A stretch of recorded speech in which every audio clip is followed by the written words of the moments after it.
She awoke to the slam of car doors. The noise jostled the house. Sitting up in her bed, she peered through the darkness of her bedroom. The clock on the dresser read 3:15 a.m. Outside, a low conversation began between two men, maybe three. The voices swam through the darkness. Unable to make out a single word, she sat there listening to the sounds. Unwilling to move from the bed, she waited. More tires crunched the gravel in the driveway, and slamming doors with new voices joined the conversation outside. The chirp of a radio cut through the night, and in a flash, blue lights filled the room. The light bounced off of the curtains in her bedroom and jumped to the walls, zigzagging without direction. The pulsing of the police cruiser lights matched her racing heart. She crawled to the window and counted the men in the driveway. There were at least 9. The flashing lights illuminated the faces of some as they milled around the front yard.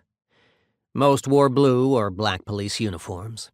Some had beards and dressed in jeans, bulletproof vests strapped around their chests.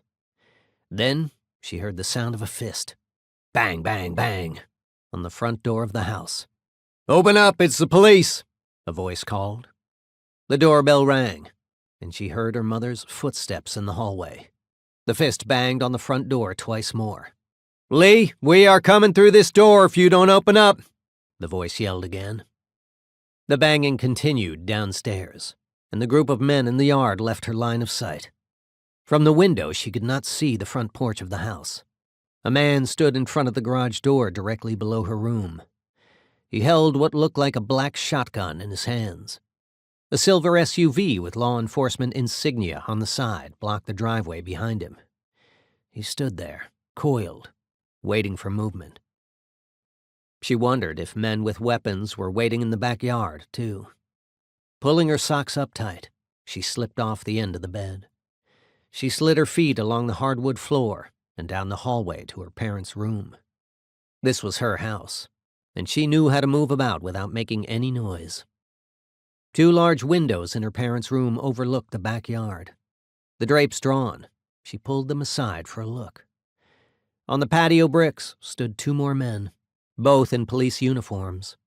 They peered through the back door, waiting, like their brothers out front.